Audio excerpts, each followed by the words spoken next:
සුබ දවසක්. අද අපි කතා කරන්න යන්නේ විදේශගත ශ්‍රී ලාංකිකයන් සඳහා වූ යම් ආందోලනාත්මක සමාජමය කාරණාවක් සම්බන්ධයෙන් අපි දන්නවා විදේශගත ශ්‍රී ලාංකිකයෝ ලෝකේ පුරා විහිදිලා ඉන්නවා විශාල ප්‍රමාණයක්. යුරෝපයේත් ලක්ෂ 4කට අධික ප්‍රමාණයක් ඉන්නවා. ඒ අතුරින් ප්‍රංශයේ ලක්ෂයක් පමණ විදේශගත ශ්‍රී ලාංකිකයන් ජීවත් වෙනවා. ඉතින් මේ විදේශගත ශ්‍රී ලාංකිකයින්ට ශ්‍රී ලංකා රජය ඔවුන්ට ලං කරන නැත්නම් ඒ සේවාවන් ලබා දෙන ආයතනයක් විදිහට ළඟම ස්ථානයේ තමයි එම රටේ තානාපති කාර්යාලය. මේ තානාපති කාර්යාල වලින් සිදුවන සේවා ප්‍රධාන ආකෘති දෙකක් යටතේ ගත්තොත් එකක් තමයි රාජතාන්ත්‍රික ගනුදෙනු වලදී මැදිහත් වීම. අනෙක් කාරණාව තමයි මේ කන්සියුල සේවාව. මෙන්න මේ කියන කන්සියුල සේවාව තමයි එම රටේ ජීවත් වන ශ්‍රී ලාංකික ප්‍රජාවට අවශ්‍ය කරන රාජ්‍ය සේවාවන් නැත්නම් රජයෙන් සිදු කරන්නා වූ සේවාවන් ලබා ගැනීමට තියෙන ස්ථානය. ඉතින් අද අපි මේ කතා කරන්න යන්නේ ප්‍රංශයේ තිබෙන ශ්‍රී ලංකා තානාපති කාර්යාලයේ කාලයක් තිස්සේ සිදුවෙමින් තිබෙන අකාර්යක්ෂමතාවය, දුර්වලකම සහ දූෂණ සම්බන්ධයෙන් සිදු කරන සාකච්ඡාවකට. හැබැයි මේ සාකච්ඡාවට එළඹෙන්න ප්‍රථම අපි අප වටේ ඉන්න ශ්‍රී ලාංකික ප්‍රජාවගෙන් යම්කිසි විදිහේ තොරතුරු සොයා බැලීමක් සිදු කරා මේ පැතිරමින් යන කාරණා ගොසිප්ද එහෙම නැත්නම් ඒවට යම් පදනමක් තිබෙනවාද කියලා. හැබැයි අපිට මේ සොයාගෙන යෑමේදී දැනගන්න ලැබුණා සහ කරුණු කාරණා එලි කරගන්න පුළුවන් වුණා මේ කාරණාවලට යම් පදනමක් තිබෙනවා කියලා. ඉතින් මෙන්න මේ කරුණු කාරණා ටික සාකච්ඡා කරන්න යම් කිසි විදිහක ධනාත්මක විවේචනයක් සහිතව එම රාජ්‍ය නිලධාරීන්ට නිසි ගෞරවය ලබා දෙමින් එම සේවාවන් කාර්යක්ෂමව සිදු කර ගැනීම සඳහා සහ මේ කනස්සල්ලට විසඳුමක් ලබා ගැනීම පිණිසත් අපි මේ සාකච්ඡාව අද සිදු කිරීමට තීරණයකට එළඹුණා. අද මේ සාකච්ඡාවට මාත් එක්ක එකතු වෙනවා සුනිල් ගාමිණී අයියා. අයියේ අයිබෝන්. අපි මේ සාකච්ඡාව ආරම්භ කරමු මෙන්න මේ වගේ තැනකින්. තානාපති කාර්යාලයෙන් ජනතාව වෙත සිදු කරනු ලබන සේවාවන් අපි ප්‍රධානව ගත්තොත් එකක් තමයි ජනතාවට ලබා දෙන සේවය. අනිත් එක තමයි එම තානාපති කාර්යාලය පරිශ්‍රයේ ඒ මොහොතේ සිදු කරනු ලබන ජනතාවත් සමග සිදු කරනු ලබන ගනුදෙනුව. මෙන්න මේ කාරණා දෙකට අදාළව අද දවසේ අපි මේ සාකච්ඡාව ගෙනියනවා රාජ්‍ය තාන්ත්‍රික මැදිහත් වීමේ තියෙන අඩුපාඩු සහ ගැටලු අපි මේ ළඟ වීඩියෝවෙන් සාකච්ඡා කරන්න බලාපොරොත්තු වෙනවා. දැන් අපි කතා කරොත් මුලින්ම මේ කන්සියුල සේවයෙන් දෙනු ලබන උප්පැන්න සහතික ලබා දීම සහ ගමන් බලපත්‍ර ලබා දීමේ සේවය. මෙන්න මේ ගමන් බලපත්‍ර ලබා දීමේ සේවයේ අද ඊටාම ගැටලු සහගත තත්වයකට ඇති වෙලා තියෙනවා. ඒ තුල ප්‍රංශයේ ජීවත් වන ශ්‍රී ලාංකිකයින් තුල ඊටාම කලකිරීමක් මේ රාජ්‍ය ආයතනය සම්බන්ධයෙන් සහ එතනින් ඔබට පවතින රජය සම්බන්ධයෙන් මතුවෙමින් පවතිනවා. ඉතින් ගාමිණී අයියේ පොඩ්ඩි මතක් කිරීමක් කරන්න පුළුවන්ද දැන් මේ උප්පැන්න සහතික ලබා දීමේදී සහ මේ ගමන් බලපත්‍ර ලබා දීමේදී මතුවලා තියෙන ගැටලුව මොන ආකාරයේ තත්වයකද මේ වෙනකොට තියෙන්නේ? ඔව් පතිරණ මේ ලංකාවේ තානාපති කාර්යාලය පිළිබඳව මේ ප්‍රංශයේ ඉන්න ශ්‍රී ජනතාව අතර යම් විශේෂ ප්‍රසාදයක් නැහැ. ඒක හැම කාලෙකම තිබුණා. විශේෂයෙන් ගත්තොත් මට මතකයි අපි එක කාලෙක මේ එක සංවිධානයක් හදාගෙන අනිකුත් සංවිධානත් එක්ක අපි විශාල බලපෑමක් කරා මේ ශ්‍රී ලංකා තානාපති කාර්යාලයේ ප්‍රංශයේ. එතකොට හිටියේ මේ තිලක් රණවිරාජ කියන මේ තානාපතිවරයා. අතරම ඔහුට සමහර දේවල් තේරුම් ගියේ අපි මාධ්‍ය මාධ්‍යයේ පැත්තෙන් විශාල පීඩනයක් එල්ල කරාට පස්සේ ඊට පස්සේ තමයි යා යම් ප්‍රමාණයකට අපි දිහා බලන්න පටන් ගත්තා. ඊට පස්සේ ඇත්තටම ඔහු සාධනීය කටයුතු කීපයක් කරා. ඒ කියන්නේ සමාජයෙන් එන විරෝධයන් මොනවද කියලා බලලා මොනවද අඩුපාඩු කියලා බලලා ඒ විශාල ඕපන් සාකච්ඡාවක් විවෘත සාකච්ඡාවක් එයා සංවිධානය කරා. ආගමන විගමන දෙපාර්තමේන්තුවේ මේ ඉහළ නිලධාරීන් මෙහෙට ගෙනල්ලා. ඒ කියන්නේ ඒ තරමටම යම් ප්‍රමාණයක් තිබුණා මේ විශේෂ ගැටලු ගණනාවක් තිබුණා. ඒ ගැටලු අතර ඇත්තටම මේ විදේශ ගමන් බලපත්‍ර ලබා ගැනීම අලුත් කිරීම ඒකම නැති වුණාම කොහොමද දේවල් කරන්නේ ඊට පස්සේ උපැන්න සහතිකේ මේ සියලු කාරණාවල විශාල මාෆියා එකක් තිබුණා. ඇත්ත කතන්දරය ගත්තොත් ඒක තනි වචනෙන් කිව්වොත් ඒක ක්‍රියාත්මක වුණේ එම්බසියේ සිටින නිලධාරීන් සහ බ්‍රෝකර්වරු කඩවල් ඇතුලේ තමයි මේ ගනුදෙනු ඔක්කොම ගියේ ඒ කාලේ. ඉතින් විශාල විරෝධයක් සමාජයෙන් මතුවලා ඒක සංවිධානාත්මකව ගොනු කරගෙන අපි ඒකට යම් විසඳුමක් ලබා ගන්න උත්සාහයක් කරා. එතකොට ඒක යහපාලන ආණ්ඩු කාලේ යම් ප්‍රගතියක් තිබුණා. නමුත් සාන කාලේ ඒක මේ ඒකට ඉඩක් දුන්නේ නැහැ. ඒ නිලධාරීන් ගෙන් එහාට යන්න දුන්නේ නැහැ ලංකාවේ. ඒ ඇත්තටම ලංකාවේ මේක තියෙන්නේ මේ ලංකාවේ රාජ්‍ය නිලධාරීනුයි මේ රාජ්‍ය නිලධාරීනුයි සහ බ්‍රෝකර්වරුනුයි අතර ප්‍රශ්නයක් මේ තියෙන්නේ. ඒ නිසා මෙහෙන් හැදුනත් ලංකාවේ නිලධාරීනුයි බ්‍රෝකර්වරුයි එක්ක වෙලා ඒ වැඩේ කරගෙන යනවා දිගට. ඒ නිසා එතන ලොකු ප්‍රශ්නයක් තිබුණා. දැන් අද වෙනකොට ඒ ප්‍රශ්නේ ඒ විදිහටම තියෙනවා. මේ ආණ්ඩුව අලුතෙන් ආවා කියලා එහෙම මේ කිසි මම නම් දකින්න විදිහට කිසි වෙනසක් වෙලා නැහැ. පේන්නේ නැහැ වගේ පෙවුනට නමුත් ඒ ගනුදෙනුව වෙන ආකාරයකින් වෙනවා වගේ අපිට නම් තේරෙනවා. ඒ කියන්නේ මම විශේෂයෙන් දැන් අපි මේ ගැන සාකච්ඡා කරන්න ඕන නිසා පතරණ කිව්ව වෙලාවේ මමත් කීප දෙනෙක් එක්ක සාකච්ඡා කරා මේකේ තියෙන ගැටලු පිළිබඳව. ඒගොල්ලන්ගෙන් ආපු අදහස තමයි ඇත්තටම තවමත් ඒ අර පැරණි ක්‍රමය ඒ විශාල ප්‍රමාණයකට නොවුණා වුණත් ඒ ක්‍රමය වෙනවා. ඒකත් අර වෙන්නේ මේ ඒ අර සමහර ඒවා මේ කෙලවර තියෙන්නේ ඉවර කරන්න තියෙන්නේ ලංකාවේ වෙන්නේ. දැන් අපි උදාහරණයක් ගත්තොත් අපි પાස්පෝර්ට් එකක් නැති වෙච්ච කෙනෙක් අලුත් પાස්පෝර්ට් එකක් ගන්න අවශ්‍ය කරන ડોකියුමන්ට්ස් දුන්නාම ඒක ටික යනවා ලංකාවට. ලංකාවට ගියාම මෙහෙන් ඒ ડોකියුමන්ට්ස් ටික බාර දුන්නාම එක්කෙනෙකුට එයාට දෙනවා පොඩි රිසිට් එකක්. ඒ රිසිට් එක පාවිච්චි කරගෙන තමයි ලංකාවේ ඉක්මන් වෙනවද පරක් වෙනවද කියන කතන්දරය වෙන්නේ.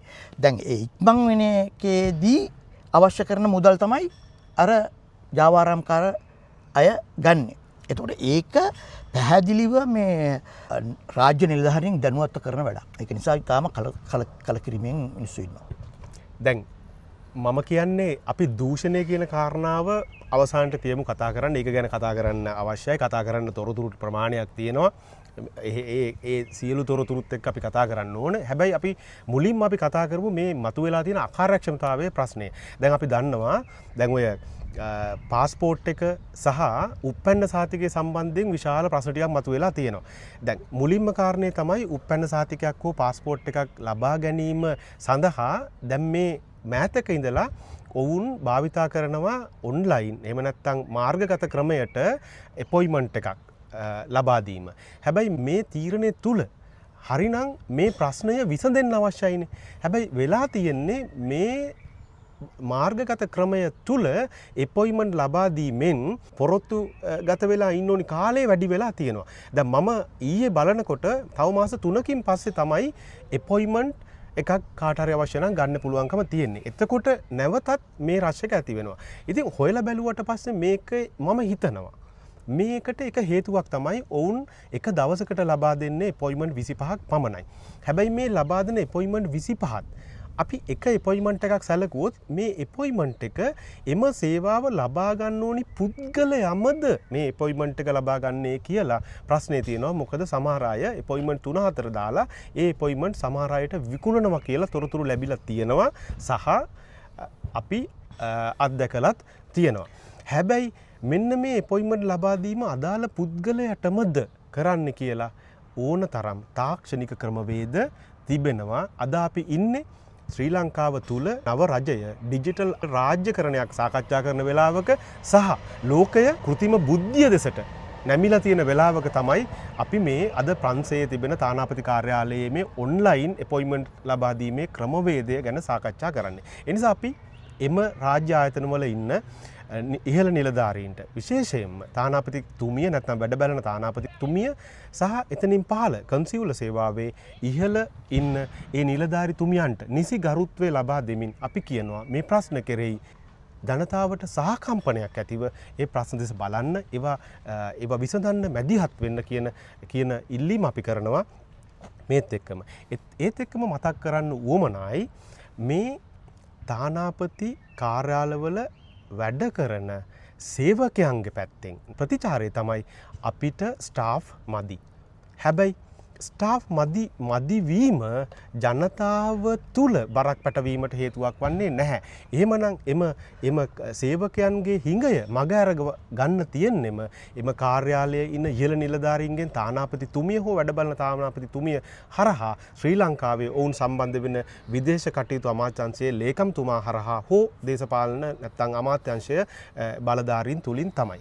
ඒ නිසා අපි ඒකත් මතු කරනවා ඒ නිලධාරීන්ටත් ගැටලු දරන්න පුළුවන් ප්‍රමාණයක් නැත්නම් අපි කියනවා කැපැසිටි එකක් ධාරිතාවයක් තියෙනවා. අපිට ඒ ගැන හොඳ අවබෝධයකුත් තියෙනවා. හැබැයි මේ ප්‍රශ්න ඔබ තුලම නැත්නම් ඔබ ආයතනයේ ඔබ පද්ධතිය තුලම තමයි निराකරණය කරගත යුතු වන්නේ. කෙසේ හෝ වේවා මේ ප්‍රංශයේ ජීවත් වන ශ්‍රී ලාංකිකයින්ට ඔවුන්ගේ සේවාවන් ඉතා කාර්යක්ෂම සිදු කරගන්න බැරි වෙලා තියෙන හේතු කාරණා වල එකක් තමයි මේ ආයතනය තුල අකාර්යක්ෂමතාවය.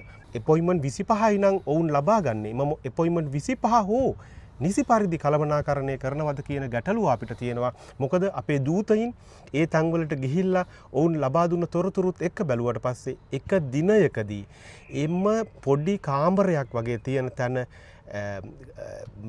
ඉන්න බැරි තරම් සෙනගක් එකතු කරලා මේ සේවාවන් ලබා දීම කරනවා. අනිත් එක අපි දන්නවා මේ ප්‍රංශයේ ජීවත් වෙන ශ්‍රී ලාංකික දමිළ ප්‍රජාව මේ තුල ඉතාමත් කලකිරීමකට පත්වීමක් සහ ඉච්ඡා බංගත්වයකට පත් වෙලා තියෙනවා. ඔවුන් දැන් මේ කතා කරන මේ විදේශගත ශ්‍රී ලාංකිකයින් විශාල සේවාවක් රජයේ පැවැත්මට ආර්ථිකමය පැත්තෙන් ලොකු දායකත්වයක් ලබා දෙනවා. ඔව් දැන් පතරණ මල්ලි කිව්වා වගේ මේ දරා ගන්න පුළුවන් ප්‍රමාණයක් නැහැ කියලානේ මේ අර සේවකයන්ට මේ එන ජනතාව. එතකොට දැන් ඒ වගේම 25යි දෙන්නේ අපොයින්ට්මන්ට්. එතකොට 25ක් දුන්නාම දැන් ඒක ඇත්ත ඔබ කියන එක මේ ඒ කියන්නේ එතනට ගියාම 25ට වඩා ඒ කියන්නේ 100කට ආසන්න ප්‍රමාණයක් අර පොඩි කාමරයට ගුලි වෙලා ඉන්නවා. සහ එළියෙත් ඉන්නවා. ඒතර එහෙම වෙන්න බෑනේ. ඒ කියන්නේ අපොයින්ට්මන්ට් 25 නම් දෙන්නේ 100ක් ඉන්න විදිහක් නැහැ නේ දවසකට. ඒ කියන්නේ මම අර ඉස්සෙල්ලා කියපු කතාව හරි. ඒ කියන්නේ ඒ දෙන 25ට අමතරව වෙන අය එනවා. ඒ එන්නේ කොහොමද එතෙන්ට? එතකොට එන්න විදිහක් නැහැ. එතකොට ඒ 25ට සේවය කරන්න ඒ නිලධාරීන්ට පුළුවන් වෙන්න ඕනේ. දවසක් උදේ 8ට හරි 9ට හරි පටන් අරගෙන හවස 4 වෙනකොට 25කට සේවය කරන්න බැරිද මේ එතන පුළුවන් වෙන්න ඕනේ. හැබැයි 100කට නම් සේවය කරන්න බෑ. ඇයි එතනට 100ක් එන්නේ? ඔන්න ඕක තමයි ප්‍රශ්නේ. එතන තමයි අකාර්යක්ෂමතාවයත් එන්නේ. ඒක ඇතුලේ ඒකට පිටිපස්සෙන් පොඩි දූෂණයකුත් තියෙන නිසා තමයි. පැහැදිලිව. ඕක ඉතිහාසයේ ඉඳලම තියෙනවා. තවම මේක මේ ආණ්ඩුව වෙනස් වුණා කියලා ඩිජිටල් කරන අය කරා කියලා AI කරා කියලා නැත්නම් මොකක් හරි සිස්ටම් එකක් හැදුවා කියලා වෙනස් වෙලා නැහැ. ඒක තමයි තියෙන ප්‍රශ්නේ.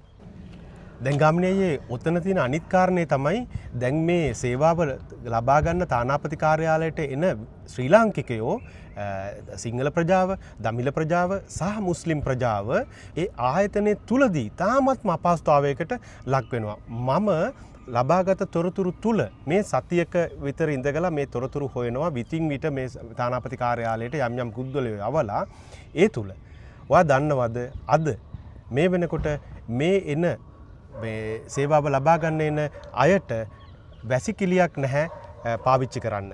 දැන් මේ තානාපති කාර්යාලයේ විශාල ප්‍රමාණයක් කාන්තාවෝ වැඩි ප්‍රමාණයක් සේවය කරනවා. ඔවුන්ට වගේම සමාජයේ ඉන්න කාන්තාවන්ටත් අපි නිසි ගරුත්වයක් ලබා දෙනවා. හැම වෙලාවෙම කාන්තාවට අත්‍යවශ්‍ය වැසිකිලි පහසුකම් කියන එක. අපි ශ්‍රී ලංකාවෙත් අපි දැක්කා අපි සාකච්ඡා කරා යම්කිසි විදිහක මේ ප්‍රවාහන පද්ධතිය තුලත් වැසිකිලි පහසුකම් ලබා දීම අපි විශේෂ වශයෙන් සාකච්ඡා කරා. අද වෙනකොට ඉතා කනගාටුයි කියන්නේ මේ අපි කතා කරන්නේ ප්‍රංශයේ තියෙන පැරිස් නගරයේ තිබෙන ශ්‍රී ලංකා තානාපති කාර්යාලය ගැන. හැබැයි අපි දන්නවා වැසිකිලි 3ක් හෝ 4ක් මේ ආයතනයේ තියෙනවා. හැබැයි මේ නිලධාරීන්ට පමණක් මේ වැසිකිලි වෙන් කරගෙන තියෙනවා. හැබැයි ඊටාම කනගාටුයි කියන්න මේ එන මා ජනතාව නැත්තම් මේ ශ්‍රී ලාංකික ප්‍රජාව ඔවුන්ගේ සේවාවන් ලබා ගැනීම සඳහා ඉතා විශාල යූරෝ ප්‍රමාණයක් මුදලක් මොවුන්ට ගෙවනවා.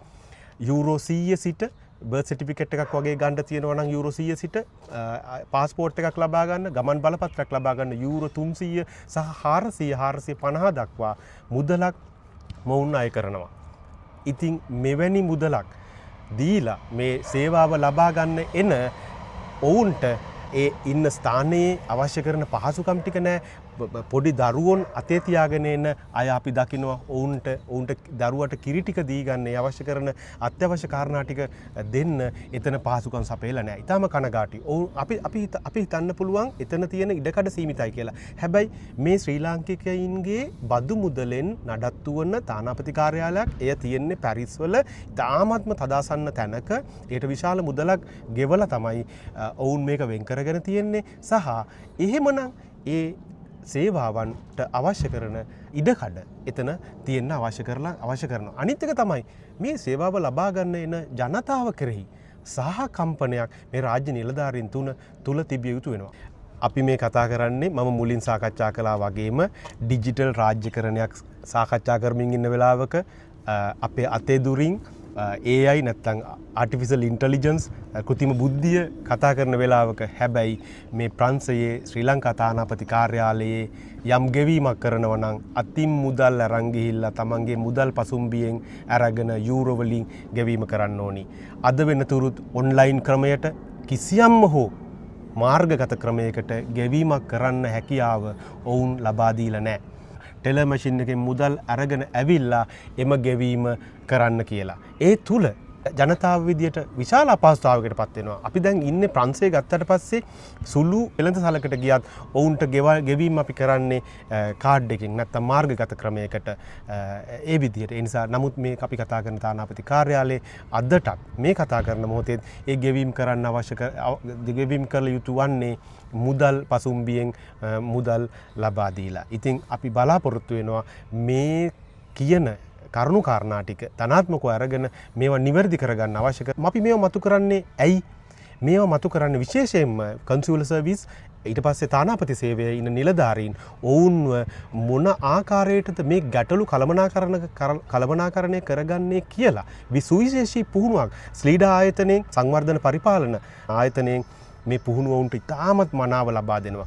ඔවුන්ට මේ දේවල් ඩිජිටල් ක්‍රමවේද සම්බන්ධයෙන් ඔවුන්ට දැනුමක් නොමැති නම් ඔවුන්ට පුළුවන් ශ්‍රී ලංකාවෙන් ඒ පිළිබඳව ලබා ගන්න එම සේවය. එහෙම නැත්නම් අපි ඉන්නේ ප්‍රංශය වගේ දියුණු රටක ඔවුන්ට අවුට්සෝස් කරගන්න පුළුවන්. එහෙම නැත්නම් වොලන්ටියර් පදනම මත ඔවුන්ට මේ තාක්ෂණය ලබා ගන්න පුළුවන්. අපි දන්නවා විශේෂයෙන්ම ශ්‍රී ලාංකික ස්ටුඩන්ට්ස්ලා ශිෂ්‍යෝ විශේෂයෙන්ම අධ්‍යාපනය කරන්න ඇවිල්ලා මේ ශේෂ්ඨවල ඔවුන් අධ්‍යාපනය කරනවා. ඔවුන් කැඳවීමක් කරනවා නම් විශේෂයෙන්ම තානාපති තුමියගේ වගකීමක් ඒක. තමගේ කාර්යාලයේ ඒ තිබෙන සේවාවන් වල කාර්යක්ෂමතාවය නැත්තම් ඔවුන් මේ පිළිබඳව දිනෙන් දින තොරතුරු විමසමින් ඒවා වගුගත කරමින් ප්‍රස්ථාරගත කරමින් මේ කාර්යක්ෂමතාවය මොන පැත්තටද දිව වෙන්නේ කියලා බලලා මේ සේවකයින් එහෙම නැත්නම් ඔවුන්ගේ කාර්ය මණ්ඩල මෙහෙවීමේ වගකීම තියෙන ඔවුන්ට. ඒ නිසා අපි ඔවුන්ගේ වගකීම මේ වෙනකොට තාමත්ම කනගාටුයි කියන්න එම වගකීම එම ඉහළ නිලධාරීන්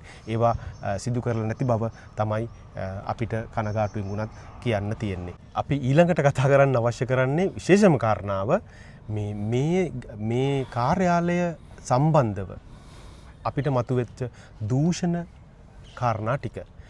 ඊට බරපතලයි ආందోලනාත්මකයි. නමුත් අපිට කතා නොකර බෑ අපිට ලැබිච්ච ඊටාම විශ්වාස කටයුතු තොරතුරු යම් ප්‍රමාණයක්ම තියෙනවා. එතකොට අයියා දකින්නේ කොහොමද මෙන්න මේ දූෂණය කියන කාරණාව මේගොල්ලෝ මේකට සම්බන්ධ වෙන්නේ? නැත්තම් මේක සිද්ධ වෙන්නේ මොන ආකාරයකටද? ඔව් දැන් දූෂණය ගැන කතා කරනකොට ඇත්තටම මේ ප්‍රශ්නේ තියෙන්නේ මේ දැන් විශේෂයෙන් පාස්පෝර්ට් එකක් අලුතෙන් ගැනීම නැත්නම් නැති වෙච්ච එකකට කොපියක් ගැනීම උපැන්නසාතිකයක් ගැනීම මේකේ විශාල ප්‍රමාණයක් ඇත්තටම ඉන්නේ මේ කියන්නේ ප්‍රංශේ ජීවත් වෙන දෙමළ ජනතාව. එතකොට වඩාත්ම මේ ඉල්ලීම් තියෙන්නේ ගොඩක් තියෙන දෙමළ ජනතාවගේ. එතකොට දැන් ඒවා මේ අර සාමාන්‍ය විදිහට ගිහිල්ලා වෙන්නේ නැති වුනහම ප්‍රමාද වුනහම ඒගොල්ලෝ වෙනත් විකල්ප හොයනවා. විකල්ප හොයනකොට මෙන්න ඒකට සම්බන්ධ වෙන ඒ කියන්නේ තානාපති කාර්යාලයේ ඉන්න නිලධාරීනුත් යම් ප්‍රමාණයක් ඒ කියන්නේ හැමෝම නෙමෙයි ඊගාවට ලංකාවේ ආගමන විගමන දෙපාර්තමේන්තුවේ ඉන්න නිලධාරීනුයි ඒ දෙගොල්ලන් සම්බන්ධ කරන අතරමැද ලංකාවේ ඉන්න ලාංකිකයෝ අතරමැද අය මේ ප්‍රංශයේ ඉන්න ඒ අය එක්ක වෙලා මේක ඇත්තටම ජාවාරමක් විදියට ඉදා ඉඳලම කරනවා.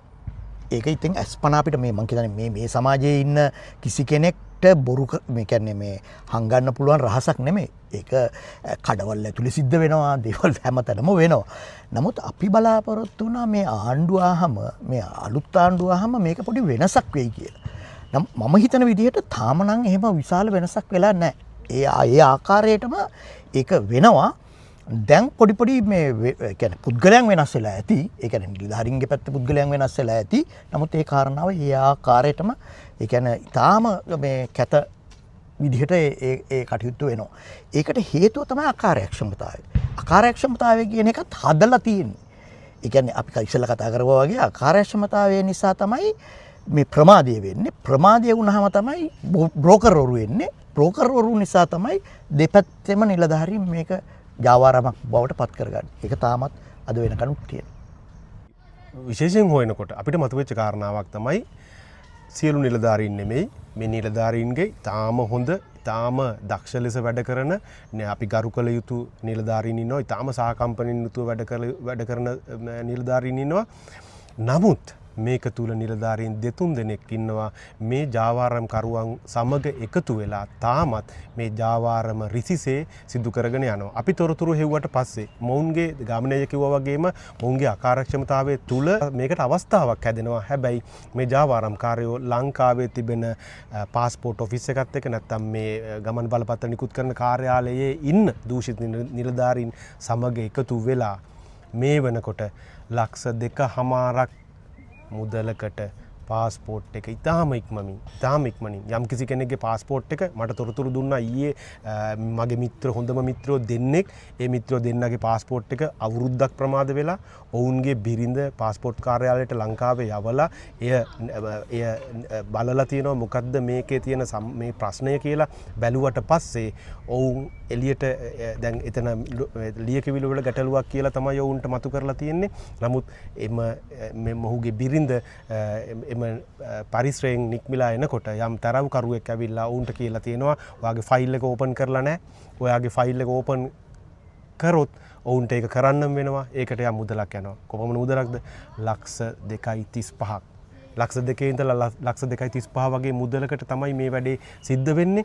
නමුත් දැන් මේ පුද්ගලයාට මේ ප්‍රමාදය තුල මේ සමාජයේ ඉන්න ශ්‍රී ලාංකිකයෝ විවිධ විදියට මේ අපහසුතාවයට පත් වෙනවා. උන්ගේ මෙහෙ කරගන්න තියෙන රාජකාරී මෙහෙ කරගන්න තියෙන යම්කිසි විදිහක නීතිමය කටයුතු වලට ලොකු බාධා ඇති වෙනවා. උන්ගේ රාජකාරී වලට උන් කරන රැකියාව වලට විශාල බාධා ඇති වෙනවා. එම නිසා උන්ට ලක්ෂ 2.5 හරි ගෙවලා ඉතා ඉක්මනින් මේ රාජකාරිය නැත්තම් මේ සේවාව ලබා ගන්න ඔවුන් පෙළඹෙනවා.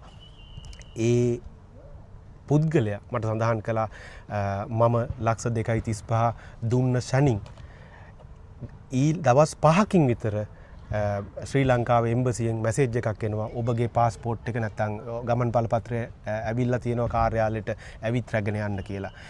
ඔවුන් ප්‍රශ්න කරනවා අවුරුද්දක් ප්‍රමාද වෙලා තිබිච්ච එක මුදල් දීම සමගම සතියකින් කොහොමද මේක සිද්ධ වුණේ කියලා. ඒ නිසා අනිත් එක මෙහෙම දෙයක් අපි දකිනවා. මේ මුදල් ලබා ගැනීම මේ සිදු කරන ජාවාරම සම්බන්ධයෙන් තානාපති කාර්යාලයේ නිලධාරීන් දැනුවත්. මොකද ඔවුන්ම ජනතාව සමග කියලා තියෙනවා මුදල් ඉල්ලනවා කියලා කිව්වට පස්සේ ලක්ෂ 2.5ක් වගේ ගාණක් නේද ඉල්ලන්නේ.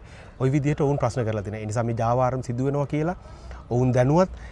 හැබැයි අපි මේ සමාජයේ දැනුවත් කරන්න නැත්නම් විශේෂයෙන්ම මේ තුල අපහසුතාවයකට පත් වෙන්නේ දැනට අවුරුද්දයි මාස 8ක් තුල යම්කිසි ක්‍රමවේදයකට මේ රාජ්‍ය ගොඩනගමින් යන නව රජයට මේ සිදු කරන මේ සිදුවන දූෂණ වලින් නැත්නම් මේ සිදුවන අකාර්යක්ෂමතාව වලින් ජනතාවගේ අප්‍රසාදය ඇති වෙන්නේ මේ නව රජයේ සම්බන්ධයෙන්. ඒ නිසා මේ සමාජගත කිරීම මේ සමාජගත වීමට පෙර මේ රාජ්‍ය ආයතනයක් විදියට ඒ ඉහළ නිලධාරීන්ට වගකීමක් තිබුණා මේ සම්බන්ධයෙන් ඔවුන්ගේ ඉහළ නිලධාරීන් දැනුවත් කරලා මේ සිදුවන්නා වූ මේ දූෂණය එහෙම නැත්නම් අකාර්යක්ෂමතාවයන් නතර කරන්න. හැබැයි එහෙම සිද්ධ වෙලා නැහැ. හැබැයි අපි දැන් ගාමිණීය කිව්වත් වගේ පවතින සෑම රජයන් තුලම මේ දූෂණ සිද්ධ වුණා. ඒවාට දේශපාලන මැදිහත් වීම තිබුණා. හැබැයි අපිට ප්‍රශ්නය තියෙනවා අදත් මේ කතා කරන මොහොතේ මේ අකාර්යක්ෂමතාවයන් සහ මේ දූෂණ වංචා සිද්ධ වෙන්නේ මොන ක්‍රමයකටද කියලා. ඔව් දැන් පතිරමල්ලි කිව්වා වගේ මේ අකාර්යක්ෂමතාවය අවසන් කරන්න පුළුවන් වෙන්නේ සමාජ බලපෑම උඩ. දැන් උදාහරණයක් විදිහට ගත්තොත් අපි මීට ඉස්සෙල්ලා පෙර තිබුණු රජයන් වල නියෝජනය කරපු සමාජ බලවේග මේ ප්‍රංශය ඇතුලේ එයාට සමිති සමාගම් ගොඩක් තියෙනවා. ඒගොල්ලෝ ඒ පවතින ආණ්ඩුවේ තානාපති කාර්යාලයත් එක්ක සම්බන්ධ වෙලා මේක කරගෙන ගියා. ඒ කියන්නේ ඒගොල්ලන්ට කිසි අවශ්‍යතාවයක් තිබුණේ නැහැ. ඇත්තටම බොහෝ අයට තිබුණේ නැහැ. මේ දේශපාලනික අයට තිබුණේ නැහැ. මේක වෙනස් කරන්න ඕනේ කියලා පහුගිය ආණ්ඩුවල. ඒක වෙනස් කරන්න දැඟලුවේ ස්වාධීන සංවිධාන විදිහට මැදිහත් වෙලා. නමුත් මේ ඒ ක්‍රමයේ දිගටම ගියා. මොකද ඒගොල්ලන්ට මොන හරි උත්සවයකට ආරාධනා කරාම මොන හරි තැනකට එන්න කියලා කිව්වහම නැත්නම් ඒගොල්ලන්ගේ හිතවත් ඥාති මිත්‍රාදීන්ගේ දේවල් පටස් ගාලා කරලා දෙනවහම එතකොට අනිත් පොදු ජනයාගේ ප්‍රශ්නේ යටපත් වෙලා තමන්ගේ වැඩේ කරගෙන සද්ද නැතුව ඉන්නයි තියෙන්නේ දූෂිත නිලධාරීන් එක්ක ඒගොල්ලෝ ඒ ගමන ගියා. දැන් මම මේකේ පුදුම කාරණේ වෙන්නේ මේ අපි බලාපොරොත්තු වෙන්නේ මේ වත්මන් ආණ්ඩුව. ඒ කියන්නේ ජාතික ජන බලවේගය කියලා විශාල පෙරලියක් කරලාගෙන ආපු ආණ්ඩුව. දැන් ඉතින් ඒකෙනුත් නෑනේ මෙහෙම එකක් වෙන්නේ. ඒ කියන්නේ මට නම් සැකයක් තියෙනවා ඇත්තටම මේගොල්ලොත් රැවටිලා කියලා අර පරණ දේශපාලන ගනුදෙනුව කරපු අයත් විදිහටම මේගොල්ලොත් මේ නිලධාරීන් එක්ක ගනුදෙනු කරලා ඒ කියන්නේ උත්සවයකට ගිහිල්ලා පොල් තෙල් පානක් පත්තු කරලා පොඩි බජව් එකට ගිහිල්ලා ඒ කියන්නේ මොකක් හරි උත්සවයක තවත් මොකක් හරි වරප්‍රසාදයක් වරදානයක් දෙනවා නම් එතනට ගිහිල්ලා ෆොටෝ එකක් ගහගෙන එහෙම කරාම අර තමන් කළ යුතු යුතුයකම සමාජයට කළ යුතු යුතුයකම ඒ කියන්නේ මෙහි විශාල ප්‍රමාණයක ප්‍රශ්නයක් තියෙනවා. ඒක ගේන්නේ නැහැ මේ ජාතික ජනබලවේගයේ දේශපාලනිකව ඉන්න සක්‍රීය මිනිස්සු මේක ගෙනියන්නේ නැහැ. මේක ගෙනිහිල්ලා හප්පලා ඒ කියන්නේ හප්පනවා කියලා කියන්නේ මේකට විසඳුමක් හොයාගන්න දඟලන්නේ නැහැ. ඉතින් අපි හිතනවා මම නම් හිතන්නේ පුද්ගලිකව මේගොල්ලොත් අර පරණම කට්ටිය වගේම තමයි. ඒක කිසිම වෙනසක් වෙලා නැහැ. මං හිතන්නේ දැන්වත් ඒගොල්ලෝ කල්පනා කරලා මේ ඒ කියන්නේ මට නම් ඇත්තටම ලැජ්ජාවකුත් තියෙනවා. ඒ කියන්නේ හිරිකතේකුත් තියෙනවා ඇත්ත කතන්දරය ගත්තොත් එහෙම. ඒ කියන්නේ කිසිම වෙනසක් මේ ආණ්ඩුව ආවා කියලා මේ තියෙන සිස්ටම් එකේ මේ තියෙන මේ තානාපති කාර්යාලයේ පැත්තෙන් වෙනසක් කරන්න ඕනේ කියලා මේ අලුත් දේශපාලන පක්ෂයක් විදිහට ජාතික ජන බලවේගය නම් තව වාත ගහලා නැහැ. කනගාටුයි ඇත්තට.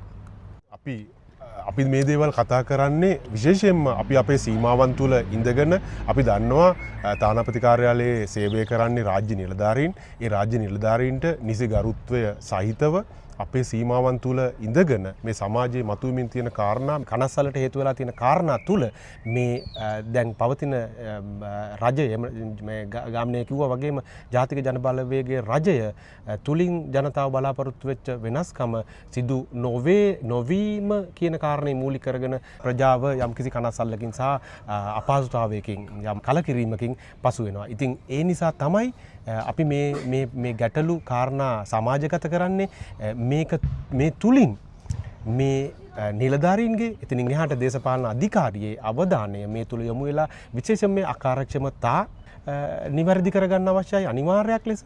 මේ ප්‍රජාව මේකෙන් ලොකු පීඩනයකට ලක් වෙනවා. දෙවෙනි කාරණේ තමයි දූෂණය අනිවාර්යයක් ලෙස නිවැරදි කරගත යුතුයි, වළක්වා ගත යුතුයි. අපිට අවශ්‍ය වෙන්නේ නැහැ මේ පුද්ගලයන් අල්ලලා මේ ඔවුන්ට දඩුවම් කිරීම වගේ කාරණයක් නෙමෙයි මතු කරන්නේ. මේ අපි කතා කරන ඩිජිටල් කරණය හරි මොනවා හරි ක්‍රමවේදයක් තුලින් තාක්ෂණය භාවිතා කිරීම තුලින් මේ සිදුවන්නා වූ දූෂණය නැති කරලා තම ප්‍රංශයේ ජීවත් වන ශ්‍රී ලාංකික ප්‍රජාවට සිංහල දෙමළ මුස්ලිම් අන්න ඔවුන්ට අවශ්‍ය කරන සේවාව ඊටාම කාර්යක්ෂමව ඊටාම විනිවිදභාවයකින් යුක්තව මේ ආයතන වලින් සිද්ධ වෙයි. ඒ වගේම ඒ ආයතන පරිශ්‍රය තුල සහකම්පනයෙන් යුතු නිලධාරීන් අපට දැනගන්න පුළුවන් වෙයි. ඒ වගේම ඒ පරිශ්‍රයන් මනාව ජනතාවට හිතවාදී නැත්නම් ඔවුන්ට පහසුකම් සහිත ස්ථාන බවට පත් වෙයි කියන බලාපොරොත්තුවෙන් තමයි අපි මේ සාකච්ඡාව මෙහෙව්වේ.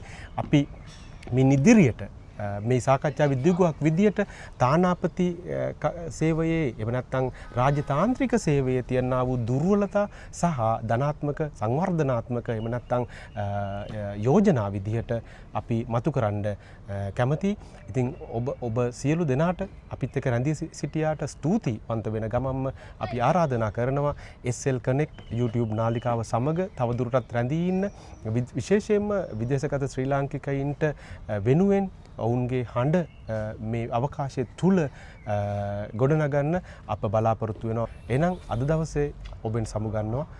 බොහොමත්ම ස්තුතියි.